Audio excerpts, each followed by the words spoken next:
everyone, I'm Rabina. And I'm Layla. Welcome back to our channel, Elementary My Dear, where we make nutrition science easy for you to digest. Welcome back to another edition of Nutrition Storytime. Woo! So I think this time it's my turn to tell a story. So Layla is on the hot seat to entertain us. I'm a little bit nervous. Yeah. But good news. Yes. Not so much of a depressing story today. Is it uplifting? Okay. It's not depressing. It's not depressing. And we'll start there. We'll start there. Considering how our past 3 stories have been, I will take not depressing. You know, if anything, maybe even a little inspiring. I could use a little inspiration. So should I just jump right into it? Let's do it. Right. I'm taking a page from your storytelling book. I'm going to try and set the scene. Ooh, okay. I love it. I love it. So imagine. Blow me away. Okay. It's a brisk November night of 1944. 1944. We're going way back. We're going way back. Okay. In Minnesota. Oh, okay. Yeah. I think Minnesota's cold, I hear. I don't know. I don't even know where Minnesota is. I don't know if it on the map. It's almost like, where's Minnesota? I feel. Yeah, you know what? I'm not even gonna play this game. Okay. I think I know, but.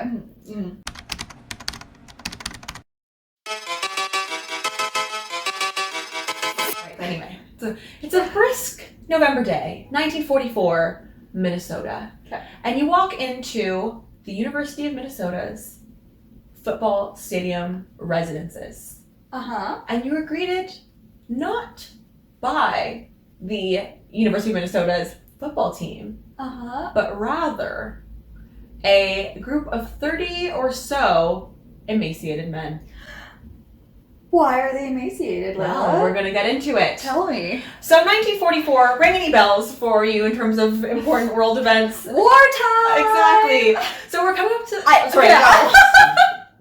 No, more... I am not pro-war. Yeah, no, it's wartime. Yeah. Wartime. It was that sad, depressing time. Exactly. So we're coming up to the end of...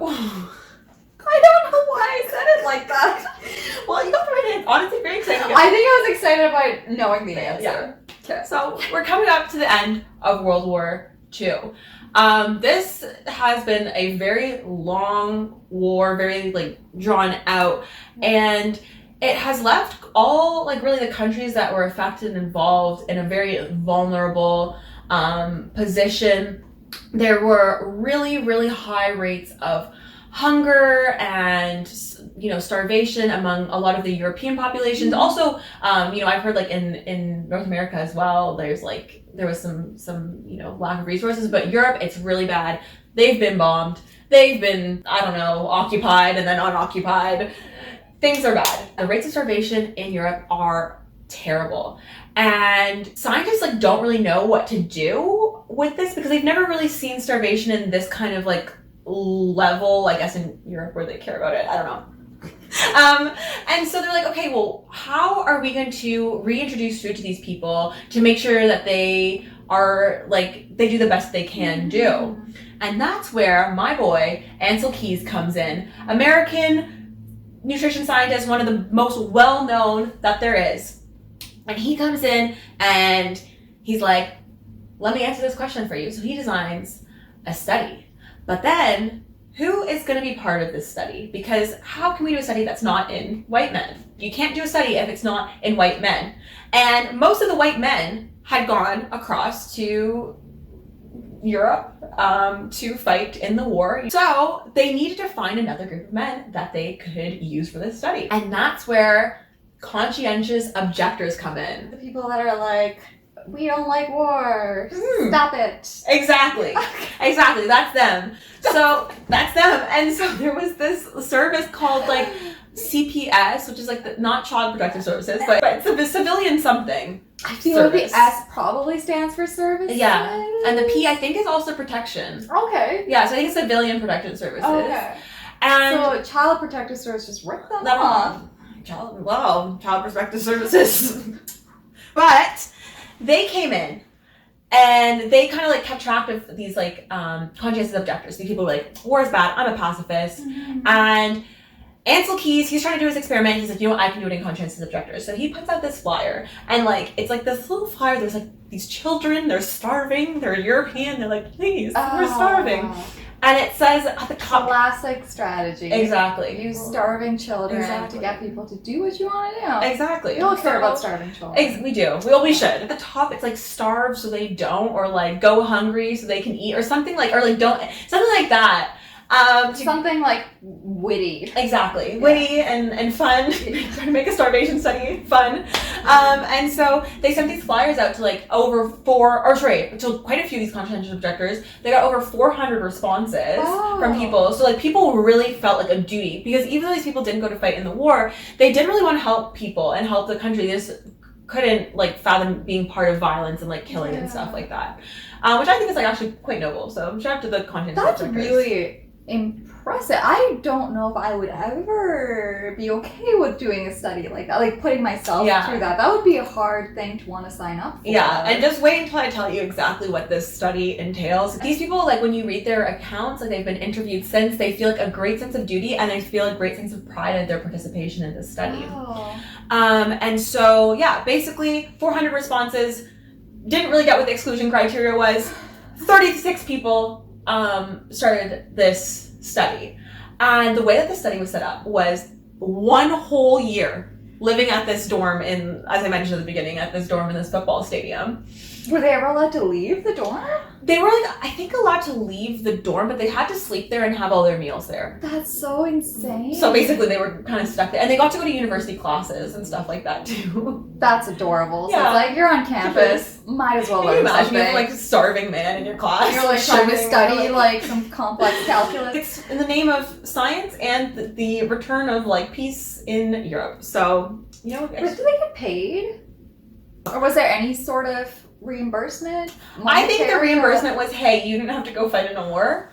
Because I didn't see anything about any reimbursement or payment. Interesting. I think this is like a volunteer thing because they were the pacifists. Okay. So this might have been like needing to do that. Yeah, it was 1944. So fair. For the most part, for the time period, they were killing it when it came to ethics. They got these people. They were there for a whole entire year. And so they had 3 months of like kind of like an observation period where they like fed them like a normal amount of calories for what they were doing. It was about 3,500 calories or so per day. Pretty substantial amount. Then, and it varied per person because like they wanted to keep them around the same weight. And they had like a dietitian who was out here, dietitianing it up, counting things out. And then they had 6 months of semi-starvation. 6 months, that's a long time. Exactly. And what they did to make it like relevant to the situation in Europe was they made the diet the same as kind of like what a lot of European people had. So like basically their diet was just like root vegetables, potatoes, macaroni was mentioned in every single article I read. Wow. And then also protein? Bread. And then they got like intermittent protein, like not that much. Intermittent? Like it's just a kind of like, I guess like in Europe, at the time, like protein was really expensive. So it's like, every so often they get a little piece of meat or something like that. That's rough. Yeah, it's pretty rough. Okay. So anyway, they signed up for this. They were very happy to take part. And then the next 3 months, we're kind of getting them back to their previous condition. So this is the part, this is actually the main experiment part. Okay. So they kind of put them into 4 different groups, and the different groups got different levels of calories. And so keep in mind, there's only 36 people in this study, but they all got different calories, and then within the group, the different people got different amounts of protein and of minerals. It's very okay. So everyone got. So basically, every person probably got something different. Yeah. More or less. Okay. But this is one of the most influential studies in nutrition ever. So we've gotten some important things from this. Yeah, I'm not trying to discount that. But like one of the conclusions that they made from the study is like calories are like the only thing that matters. Like protein doesn't matter, minerals don't matter, blah blah blah blah. And like that has been like a guiding thing in nutrition, like even in like critical care nutrition for like a little while.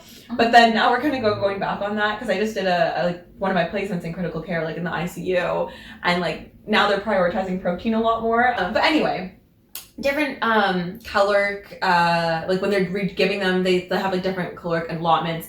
And also I couldn't find exactly like how much each one was getting. And then there was 12 people that had stayed even longer. I think it was only like 8 weeks longer, and they just let them eat whatever they wanted. And it was 3 people from each group, even though everyone was kind of doing something different. But what's really interesting about the study, it was kind of the first study to look at the psychological impacts of semi-starvation. So up until that point, they saw like big differences in people's behavior with starvation, but they always chalked it up to like, oh, it's because of war, it's because of like drought and famine, it's because of like these social factors.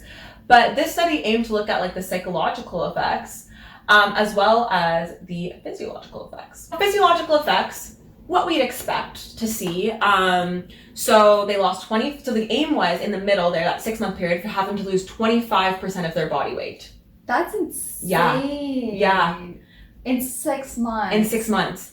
Wow. And can you guess how many calories that they were getting in that middle period? So I have heard about this study, and I'm pretty sure it was somewhere around 1,500. That's exactly it. And it was highly individualized per person, but around 1,500. That's exactly it. I remember that came up when we were doing research about the Canadian residential schools, actually, because the amount of food that those kids were getting was less than the amounts given to these participants who were in a starvation study. Which is pretty. I mean, watch our other video on that. It's a very, very tragic part of Canadian history. Absolutely. Yes. Very recent history too. These guys were getting 1,500 calories, aiming to lose 25% of their body weight. This study kind of kickstarted how with weight loss, you have a decrease in basal metabolic rate. So their basal metabolic rate went down by 40%. Wow, so that basically means they needed that, like, almost only half the amount of food they needed initially. Exactly. Also, that persisted, and I didn't see it written anywhere what the actual percentage was, like 3 months, like, when they started eating again, but it persisted, that decrease in basal metabolic rate. And so my boy, Mr. Keys, who I think he is kind of a controversial figure, so maybe I'll stop calling my boy, but he basically kind of came up with a theory that we kind of go with now, is that you're kind of like training your body to use less energy. Right, and that's something that's been tested since, and we have seen that your basal metabolic rate goes down with like extreme weight loss and things, and it tends to stay down in the long run too. We saw, similar to what we see now, decreases in lean body mass were greater than the total like weight loss that was seen. So they had 40% decrease in lean body mass with a 25% weight loss. Was there any physical activity involved? Yeah, so they had to walk at least 22 miles a week, which is like... Okay. And they also had to do work around the laboratory, which was not specified. So I don't know if that's like... low-key slave labor? It's for the ecological relevance. Right, so it's just to like mimic like normal life. I think so. And then they also had to go to 25 hours of classes, or like 25 hours of university work every week. I love that. I think that's kind of fun. Get like a degree while you start. Why not? In case you didn't need an added barrier in getting... Did they have to do tests and stuff? Can you imagine? Oh my god, an exam while you're starving. Oh my goodness. And like when we say like these people, like there's pictures of them, like you can see like their ribs. Like the only comparison I can make is like what I've seen with people who have anorexia nervosa. I've seen a couple of those pictures. It's alarming to see. Yeah, it's alarming to see how much their bodies could change in that relatively short period of time. Yeah. And intentionally too. That's kind of the physical changes. There were other things like tiredness, lightheadedness, fatigue, like that kind of stuff in terms of the physical realm. But that was kind of expected. Right. What really was, like, I guess, revolutionary about this study was the psychological effects. And the psychological effects of hunger seen from the study are still being studied to this day. Just as, like, the physiological ones are, so are the psychological ones. So, for example, motivation in these men was at an all-time low. Like, they felt like they couldn't focus on anything else between meals. Spontaneous activity, which is basically, like, you sometimes you just get up and you do something. Wasn't happening for them. Is that because from what I understand, even with when people are restricting their food intake for dieting and things, that their non-exercise activity thermogenesis also tends to go down, and it's supposed to be like your body's way of just preserving energy. Is that like related to that? That might be, yeah. Okay. I think like the way it's framed in this study is like it's like they have like low energy, but like it might be that as well. So yeah, non-exercise activity thermogenesis, science word for moving that's not exercise. Like walking to work is considered, cleaning your house. If you tap your foot, that's also like fidgeting. Are all included in there.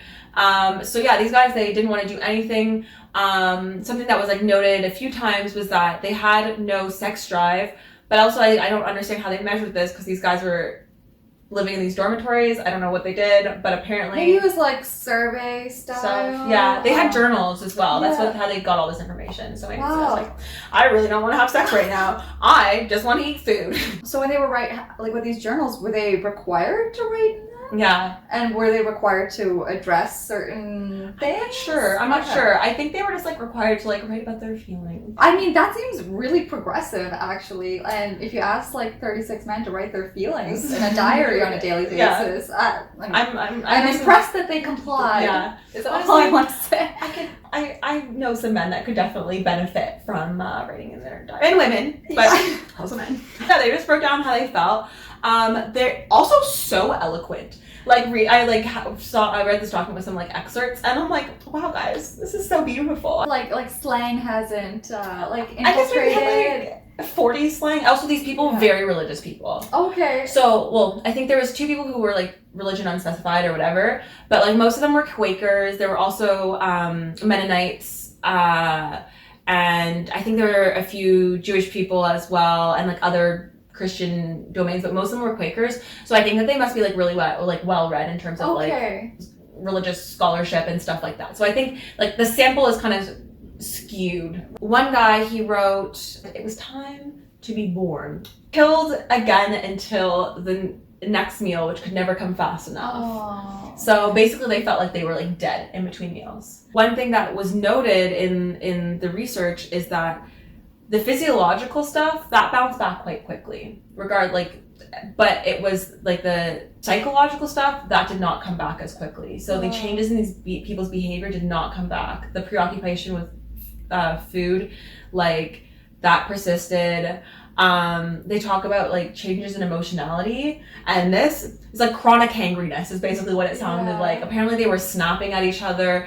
If like when they were doing like the starvation portion, they were trying to get everyone to that 25%. So some people got a little bit more and some people got a little bit less. Ooh, and you got to see what was on they're in a dining hall. They're like a football dining hall. Ooh. And people were heated. People were very heated about it. Lord of the Flies situation going on. Apparently they just like were very emotional. Yeah. They were like triggered very easily into like being upset, and also like just general joys of life weren't coming to them. So apparently people reported not enjoying music as much, and they also really wanted to be alone. So like the social aspect was gone as well, and some of that also persisted into that 3-month recovery period. Can I just say, as someone who's worked at a research facility and having to have read handwritten food intake forms, the idea of having to go through 36 handwritten diaries.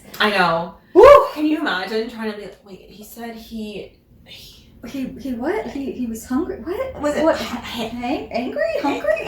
Probably both. That's probably literally all the researchers. And it was probably some like little research assistants in their undergrad trying to like make out what it says. But you know, I feel for that. All for the pursuit of knowledge. Yeah. Also, it seemed like these guys were super depressed. They reported like great reductions in strength. So that's kind of more of a physical thing. I think they said 30% reductions in strength, but it sounds like they were like really beaten up about it. And then also apparently like they were obsessed with how gross and like unattractive they looked. Like their skin was pale, how like you could see their bones, and that was very distressing for them as well. I think when you look in the mirror and you almost can't recognize yourself. Yeah. I know, like, with people, I mean, I've just heard anecdotally, like, people that have gone through maybe, like, a very severe car accident or maybe something unexpected that happens that changes the way you look. Like, it can be very distressing when you don't even recognize yourself. Just didn't really sound like they were having a good time. And they knew that that's what they were signing up for. Yeah, they knew it. There's interviews with them.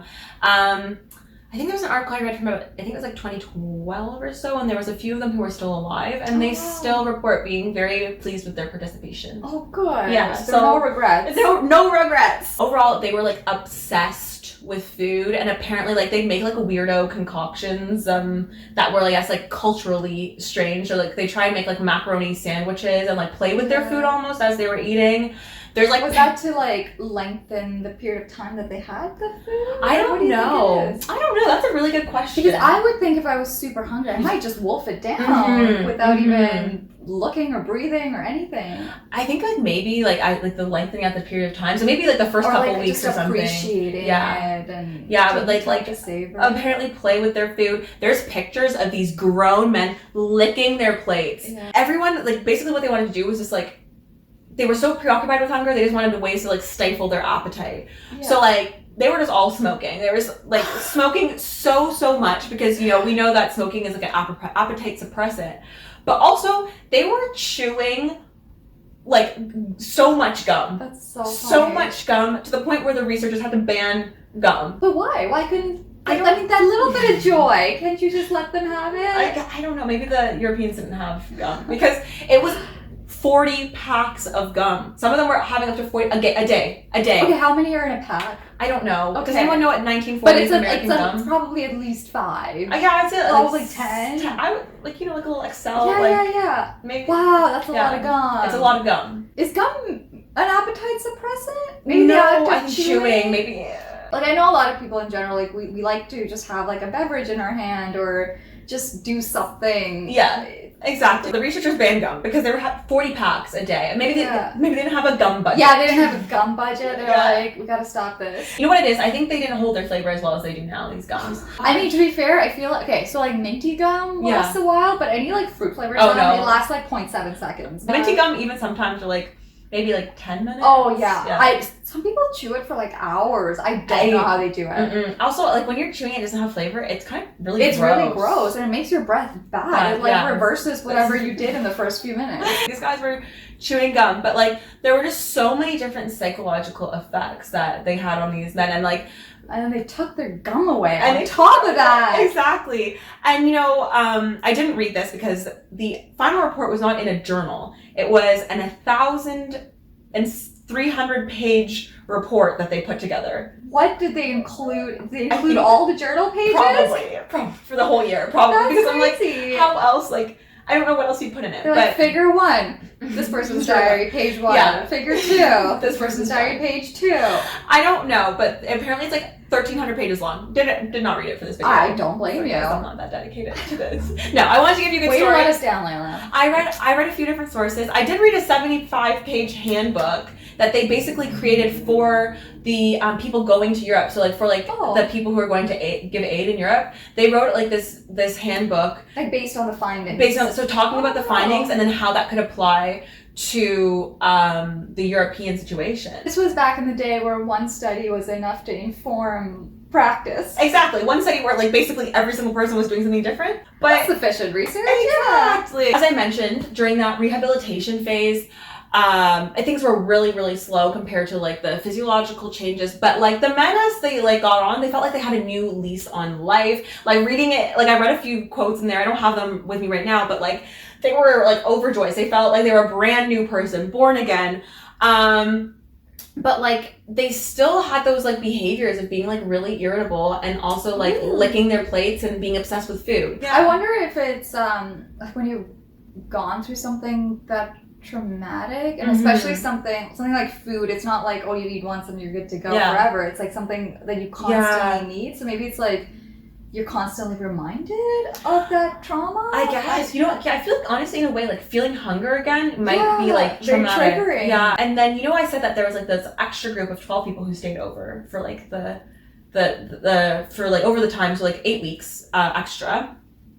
And they just got to eat whatever they wanted, for as much as they wanted for 8 weeks. Still the same like European food, but they got to eat as much as they wanted.